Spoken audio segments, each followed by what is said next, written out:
Waalaikumsalam warahmatullahi wabarakatuh. Yo, kawan-kawan superhero gue sekalian, kembali lagi ke part 2 dari episode 5 dari Road to Superhero kita.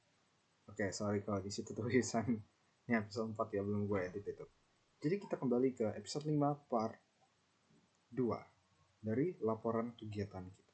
Kita lanjut dari yang tadi mengenai 3 pekerjaan penting yang gue ceritakan tadi. Pertama, server ITS lagi gangguan 503, jadi verifikasi akun belum bisa gue urus sama sekali, itu di luar kontrol gue ya. Jadi, well. Kedua, jadi karena server tadi gangguan, gue memutuskan buat menggunakan waktu gue buat nyari lagi bimbel SBMPTN itu. Jujur belum ketemu sampai sekarang. Jadi tadi gue ngeliat ada Brain Online Academy, habis itu ada Ruang Guru, habis itu banyak privat online dengan website online lainnya. Kebanyakan mereka berpusat di Jakarta, di Jawa, sementara posisi gue di Lampung sekarang. Gue nggak terlalu minat dengan yang namanya online karena gue muak nge-zoom dengan orang. On side note, gue juga nggak mau les offline karena gue nggak mau ngabisin 15 menit macet-macetan nyetir keluar buat pergi ke tempat bimbel tiap harinya. Gue muak dengan gue nggak mau nyentuh sama GO sama sekali, gue nggak mau kesana. And jujur ujungnya privat tutor yang datang ke rumah gue adalah pilihan yang paling efisien. Karena lo tahu pikiran gue gampang pergi kemana-mana. Jadi sekali lo nyuruh gue nyetir keluar, energi gue bakal banyak terbuang karena bakal banyak yang gue perhatikan di luar. Di masa-masa kerja nanti itu oke, it's fine aja. Tapi buat sekarang, no. Jadi buat bimbel tapi ya karena ujungnya privat tutor mereka jauh lebih mahal. Anggaplah gue bisa bayar 5 juta buat semua pelajaran di bimbel dan harganya sama 5 juta buat satu pelajaran privat tutor.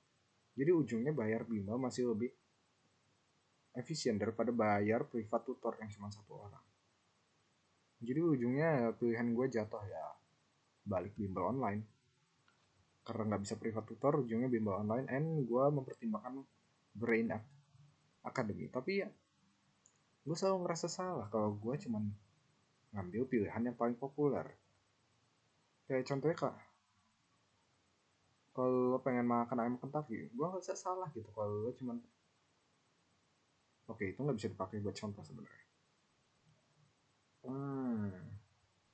Anggap aja lo beli kartu perdana SIM card. Gue pribadi ngerasa salah kalau lo seumur hidup cuman beli Telkomsel doang. Cuman karena lo fanatik dengan Telkomsel dan nggak pernah ngasih kesempatan buat kartu yang lain. Atau misalnya lo beli buku tulis, lo beli Sidu doang dan nggak pernah nyobain merek yang lain. Gue ngerasa salah gitu. Cuman karena satu merek terkenal, laju kita nggak ngasih bisnis kecil lain kesempatan buat berkembang gitu. Gue ngerasa salah. Cuman karena Elon Musk itu insinyur paling populer yang ada di dunia sekarang, salah kalau misalnya kita cuma ngandelin Elon Musk doang dah dalam ngerjain apa-apa. Banyak orang yang talenta dan skill sama hebatnya dengan Elon Musk yang kebetulan cuman nggak sama terkenalnya dengan dia. Gue ngerasa salah kalau ketika kita mau ngambil sesuatu kita cuma ngambil pilihan paling terkenal dan paling populer yang diambil oleh semua orang. Gue ngerasa salah gitu. Kita harus ngasih pilihan-pilihan lain, pilihan yang kurang terkenal itu kesempatan. Kalau enggak mereka nggak bakal pernah bisa bersinar. Jadi buat bimbel online, Brain Academy itu bagus. Tapi ya, gue pengen ngasih bimbel online yang lain kesempatan gitu. Tapi masa bimbel online yang lain, mereka pusatnya di Jawa. And beberapa dari mereka setelah gue cekin online. Mereka nggak bisa online lancar ke tempat gue. And so, pilihannya antara gue ngambil Brain Online Academy yang jujur harganya ngeri, gue nggak mau ngambil yang harganya ngeri, or gue habiskan waktu buat mencari bimbel online yang lain lagi.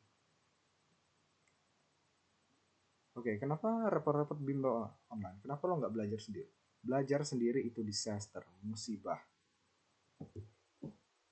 parah. Satu, gue mulai muak, otodidak segalanya sendirian. Gue perlu koneksi dengan orang lain dan berhubungan dengan manusia lain. Kedua, belajar dengan manusia lain itu jauh lebih efisien. Besides, yang namanya teacher, guru, itu selalu lebih pintar daripada gue. Itu alasan kenapa gue berguru sama dia. Nggak peduli semanusia super apapun gue masih butuh teacher, guru yang lebih pintar daripada gue. Atau gue nggak bakal berkembang. Ketika gue melakukan semua perjalanan sendirian, rasanya kesepian. Dan perlahan-lahan warna di dunia mulai kehilangan arti. Ketika lo melakukan segalanya sendirian. Itulah kenapa lo punya kawan, itulah kenapa lo punya teman. Di dunia ini ada orang-orang baik dan ada orang-orang toksik. Orang-orang toksik ini mereka nyakitin dan bikin muak. Tapi secara nggak sadar, lo butuh mereka di dunia. Mereka lah yang ngasih lo semangat, mereka lah yang ngasih lo motivasi. Karena alasan kenapa mereka karena mereka menghancurkan diri lo lah. Lo punya alasan buat berkembang. Lo punya alasan buat bergerak maju.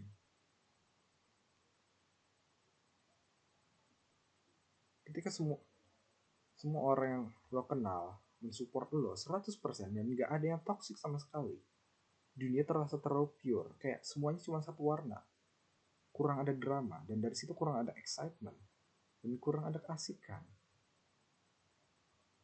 Itu lah kenapa gue butuh hubungan dengan manusia lain, baik mereka baik atau mereka toxic, baik mereka positif ataupun negatif.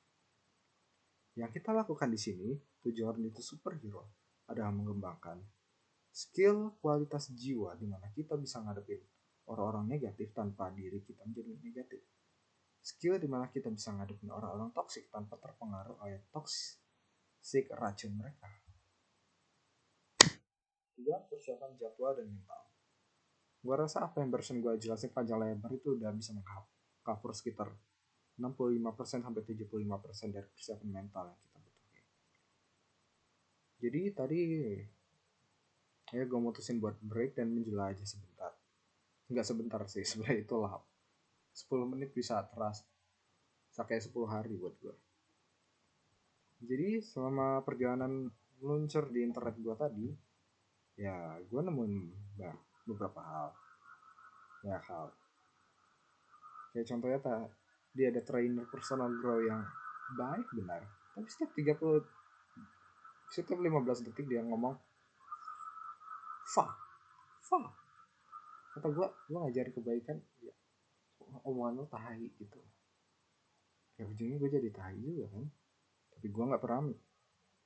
Tapi kualitas yang kita kembangkan di superhero journey to superhero ini adalah kita nggak pernah menyalahkan siapapun, kita nggak pernah komplain soal apapun, kita nggak pernah menyalahkan manusia manapun. Kenapa? Karena sebagai superhero yang diberkahi oleh Allah Subhanahu wa Ta'ala, kita adalah orang-orang yang memegang kendali atas hidup kita sendiri. Negativitas orang nggak bakal bisa mempengaruhi kita. Toksik racun dari orang nggak bakal bisa meracuni kita. Segala musibah dan kejadian yang ada di dunia nggak bakal mengubah kita menjadi orang jahat. Kita belajar dari mereka semua. Kita nggak pernah bereaksi sama sekali. Kita hanya mengobservasi dan belajar. Dari situ kebijaksanaan muncul, dan dari situ kita bisa memutuskan secara netral apa sesuatu itu bagus atau jelek. Dari situ kita memutuskan sikap mana yang kita ambil. Begitulah cara menghadapi dunia. Dan begitulah cara mengarahkan diri lo ke suatu tempat yang baik di akhirat nanti. Insya Allah. Lalu kita lanjut.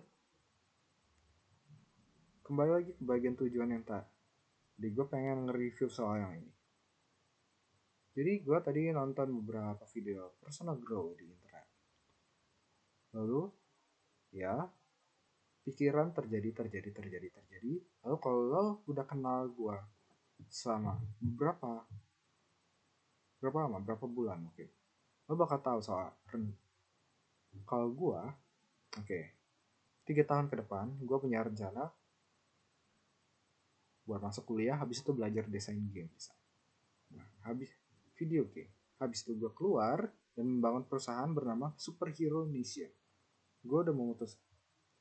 Oke, berhenti gue. Kita sudah memutuskan apa satu visi misi yang dilakukan oleh Superhero Nation ini. Pekerjaan kita sehari-hari itu satu. Mengubah orang-orang loser menjadi manusia super di dunia ini. Itu visi dan misi dari perusahaan yang mau kita kembangkan di sini. Picture yang ada di sini, ini adalah headquarter Mind Valley. Mereka punya kantor yang luar biasa.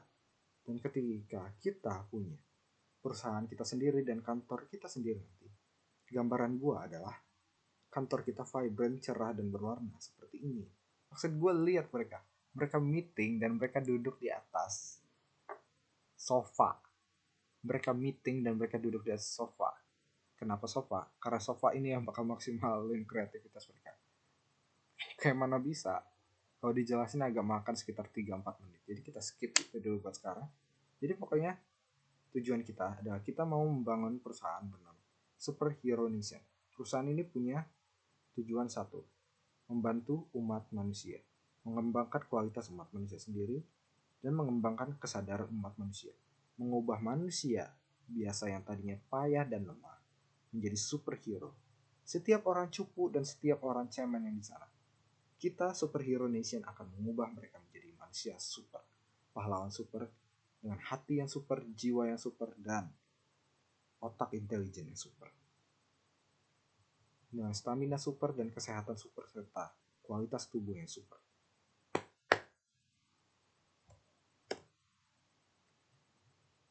Seperti yang lo tahu, kita membagi video kita menjadi 4 bagian. Kegiatan penting, insight, tujuan paling penting hari ini, serta ujungnya laporan kegiatan.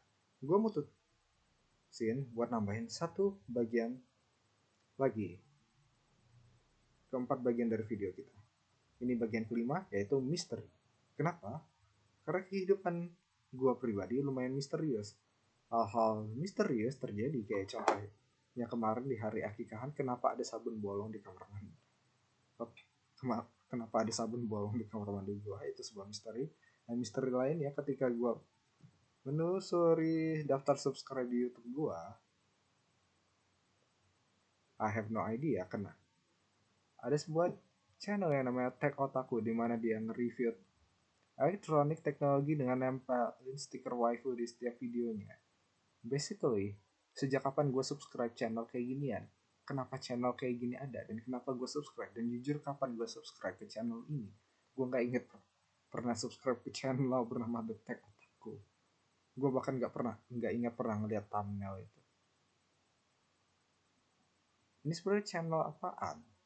Itu sebuah misteri. Dan sejak kapan gue subscribe ke channel ini? Itu sebuah misteri.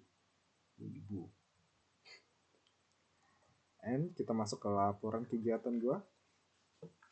Bagian paling exciting dari semua yaitu di mana gue menunjukkan laporan kegiatan secara komprehensif dari per jam kegiatan hari gue.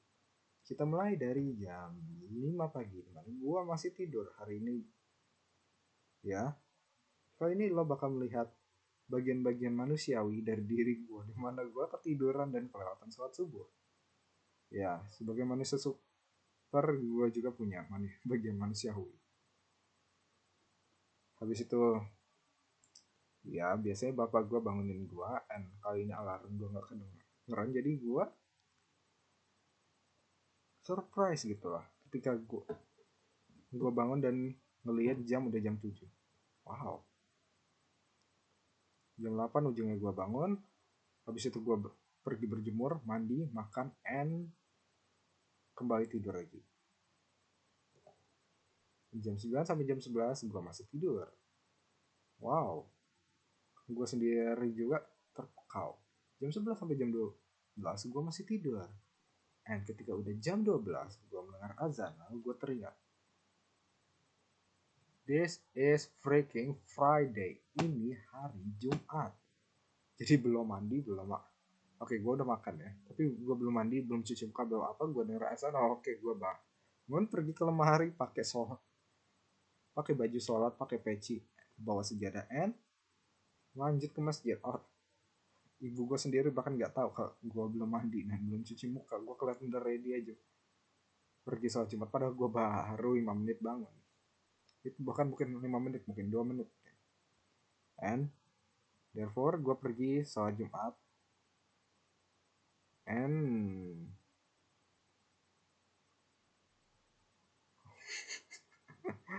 kalau udah belajar ilmu spiritual ya, sholat Jumat itu wow aja, wow gitu lah.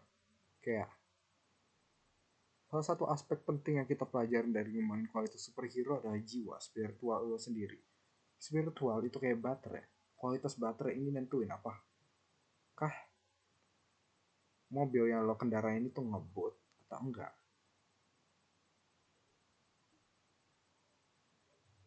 Dua mobil, mereknya bisa sama, bentuknya bisa sama. Kualitas baterai di dalamnya yang menentukan apakah mobil ini ngebut atau enggak. Karena sebagus-bagusnya mobil, kalau baterainya bocor dan baterai kualitas rendah dan baterai udah soak, maka mobil ini sekeren-kerennya dia, sport-sportnya dia nggak bakal melaju jauh sama sekali. Gitu perumpamannya. Itu spiritual.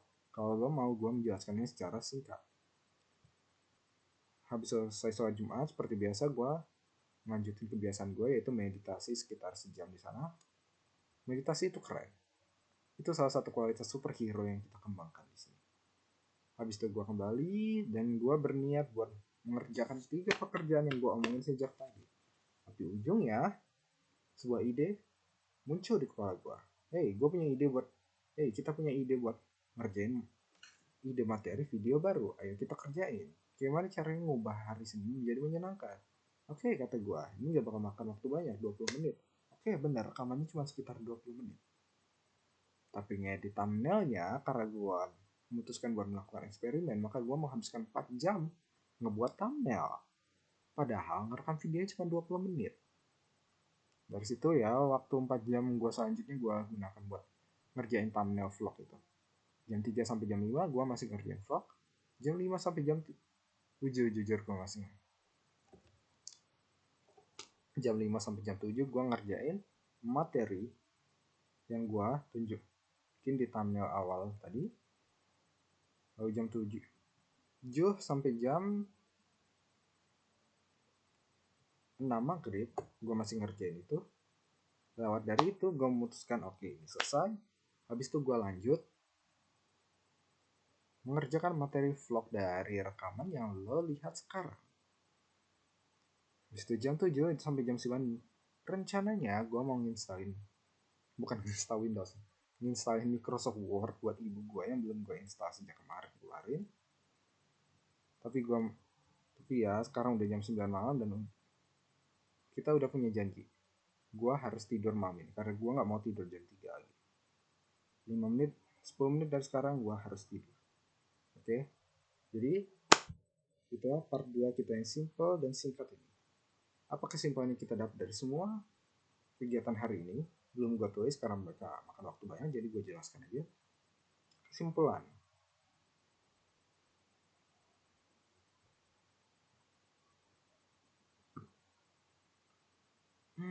Melihat perjalanan gue sepanjang minggu ini, jujur, gue belajar banyak hal dan gue ngerasa kita bisa belajar banyak hal melalui perjalanan gue.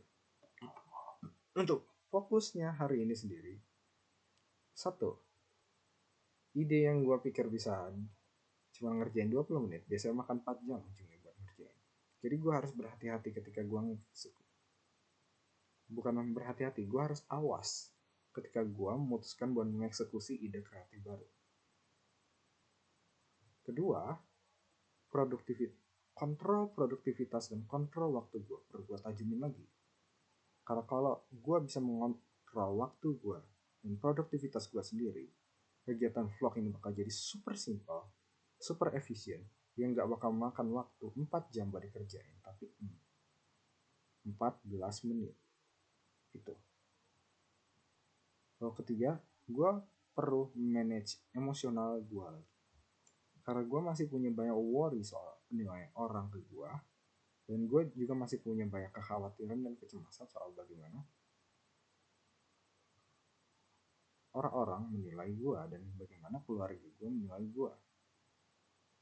Maksud gue ya mereka sayang dengan gue, tapi ya keluarga. Dan bisa lagi gue orang yang ngambil bercandaan itu serius banget, dan gue masih berusaha manage bagaimana cara supaya gue nggak ngambil bercandaan orang secara serius, jadi mereka bisa tetap have fun, happy, dan gue nggak tersakiti, karena gue banyak tersakiti oleh candaan orang, banyak banget. Inilah luka hati gue yang gue buka sekarang. Gue tahu mereka nggak berniat buruk, tapi gue tersakiti oleh kata-kata mereka. Gue tersinggung di tingkat yang dalam banget. Gue tahu mereka nggak berniat buruk, itu kenapa gue maafkan mereka. Memaafkan ini satu kunci yang penting lo dari menjadi seorang superhero. Kenapa? Karena beban hati lo dan kegelapan di dalam jiwa lo itu yang menahan lo dari kualitas superhero yang sebenarnya bisa muncul dari dalam diri lo sejak lama selama ini, tapi mereka nggak pernah muncul. Kenapa? Karena ada kegelapan jiwa dan rasa sakit hati yang menahan lo, serta rasa takut dan rasa khawatir dan rasa cemas dari segala macam hal. Mekanisme hati dan jiwa yang ngejaga lo tetap hidup itulah yang menahan lo dari mencapai kualitas seorang manusia super. Tapi di saat bersamaan kita nggak ngebuang mereka 100%. Kenapa? Karena mereka sejak awal mereka mekanisme yang dibuat untuk menjaga kita tetap hidup. Jadi daripada kita ngebuang mereka seluruhnya, kita perlu mengobservasi mereka dan menganalisa mereka. Apa bagian kita hidup di abad 21, tapi mekanisme bertahan hidup kita itu masih balik ke abad 10 sebelum Masehi. Jadi dari situ kita perlu mempertanyakan setiap rasa takut, setiap rasa khawatir, setiap rasa cemas, dan setiap perasaan emosional yang kita punya. Kenapa gua merasa seperti ini? Apakah emosi ini bermanfaat bagi gua? Apakah kecemasan dan ketakutan ini menolong gua dalam mencapai tujuan gua? Most of the time, jawabannya enggak kalau lo memutuskan untuk melewati jalan seorang superhero. Kebanyakan waktu, rasa takut itu enggak menolong lo. Kebanyakan waktu, rasa cemas itu enggak menolong lo. Karena di zaman sekarang, kebanyakan orang, mereka cemas dengan sesuatu yang enggak pernah ada, dan takut pada sesuatu yang kemungkinan enggak bakal pernah ada. Mereka terlalu banyak mikirin orang dan terlalu banyak cemas dengan orang. Mereka cemas apa penilaian orang terhadap mereka. Itulah yang mereka rasakan, dan itulah yang menahan mereka dari mengembangkan diri mereka mencapai kualitas seorang superhero. Itulah kesimpulan yang gue dapat malam ini. And so, kita sampai di akhir dari part 2 kita yang simple dan efisien ini. Nama gue Maulana Jawa. Makasih banyak udah ngikutin perjalanan minggu ini. Wassalamualaikum warahmatullahi wabarakatuh. Waalaikumsalam warahmatullahi wabarakatuh. Kita ketemu lagi di episode 6, 7, 8, 9, dan 10. Bye-bye. Peace.